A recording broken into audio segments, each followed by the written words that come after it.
Bonjour, donc dans la vidéo précédente, on avait traité la condition du 88 1 pour 1 dans l'analyse mentale. Donc là aujourd'hui, on va voir si on est obligé de limiter le nombre d'émotes propres pour respecter la condition du 33 Hz comme fréquence maximale pour éviter d'avoir ou bien d'entrer dans la région, dans la zone des constrictions très rigides. Donc le cas qu'on va traiter mobilisé total entre 70% et 90%. Donc on est supérieur à 70%, mais on est toujours inférieur à 90%. Dans ce cas-là, pour rattraper la masse, le risque de masse à mobiliser normalement, qui doit être mobilisé normalement, il suffit de majorer les forces sismiques. Et il suffit de majorer les forces sismiques. Donc, on doit majorer les forces sismiques. Donc, dans la création, ou bien dans l'introduction des charges sismiques, bien sûr, dans le cas du Maroc, on travaille bien la norme Vigorsi, le RPS 2011. Donc,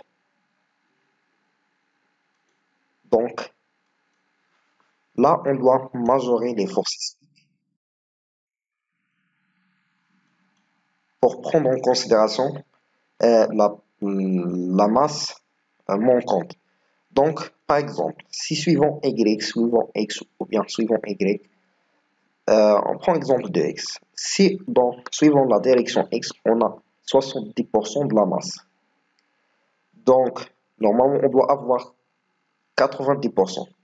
Donc, pour prendre en considération la partie de la masse manquante, au lieu d'avoir un coefficient 1, donc c'est-à-dire son majoration, on va majorer les forces sismiques par 70% divisé par 90% divisé par 70%. Donc,